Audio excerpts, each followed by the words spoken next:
If you're looking for a homemade pumpkin pie recipe that's as easy as it is delicious, this is the one. This recipe has been in my family for generations. It was my mother's, it was my grandmother's before that. Honestly, we're not sure how far back this thing goes. And with Christmas coming up and all of the potlucks and the holiday parties, this is such an easy dessert to bring. People always ask me for the recipe, and today I'm sharing it with you.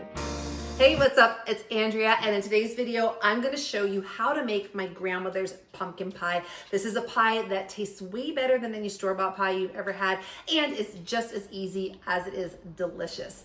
If you're new around here on my channel, I share real-life meals for busy moms who wanna feed their families well without overcomplicating everything. So if that sounds good to you, go ahead and hit the subscribe button down below. Make sure you also tap the bell icon so that you get notified when my next video goes live. All right, let's dive into this pumpkin pie. And when you stick around to the end, I'm going to give you a free digital download with the exact recipe. All right, let's make some pie. All right, here's everything you need to make my grandmother's pumpkin pie. So you need canned pumpkin, you need cornstarch, sugar, 1 egg, milk, cinnamon and nutmeg for sprinkling, and of course you need a pie crust. So you can totally use a homemade pie crust if that's your thing, but for as long as I can remember, my mom has used a Pillsbury pie crust. In fact, I don't think I ever saw my grandmother use anything else. Hey mom, if you're watching this, maybe you can answer this. Drop a comment. Did Grammy Jane ever use anything besides Pillsbury? Inquiring minds want to know. Okay, so we are going to begin by preheating the oven to 425 degrees, and then you're going to want to flute your pie crust. Honestly, I am not the world's best fluter of crust, but you know, perfect is pretty, done is beautiful. We'll do the best we can and move on to the filling. So in a bowl, whisk together the pumpkin, sugar, cornstarch, and egg until it's nice and smooth, and then you want to slowly add the milk.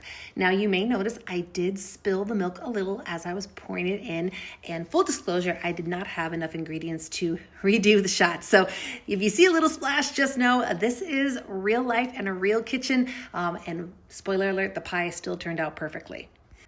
Next, you want to pour the filling into your pie crust. It's okay if you might notice it's pretty thin filling. That's how these old-fashioned custard style recipes work. So don't panic if you notice the pie filling is pretty thin. Next, you're going to sprinkle cinnamon generously over the top. Now, how generously is up to you.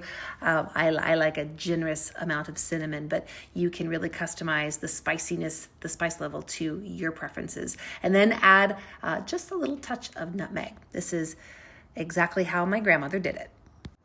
So bake at 425 for 15 minutes and then reduce the heat to 350 degrees and bake for 30 minutes more. Now at 30 minutes, mine didn't look quite done. The center was still too liquidy, so I added another 10 minutes. Custard pies can vary quite a bit depending on your oven. What you're looking for is a gentle wobble in the center, kind of like, you know, Weebles wobble, but they don't fall down. Not liquid, not runny, just a little light jiggle that settles. The custard will set as it's cooling, so make sure you cool it completely before you try to slice it. This pie is delicious with a scoop of vanilla ice cream, or the way my family like to do it is or maybe a lot of whipped cream on top. And it's just like being in my grandmother's kitchen again. That's hilarious. All right, so let's try this. I'm gonna try it. There you go. Yeah, it's awesome. Thank you. I just want to eat it like this. Wow. Husband approved. Thank you. If you want this exact recipe, the one that's been in my family for generations, I put together a free digital download for you. Just click the link in the description below and you can save it or print it out for your next holiday gathering. Thanks so much for joining me today. I'll be back next week with a brand new video. Until then, I'm Andrea. Bye for now.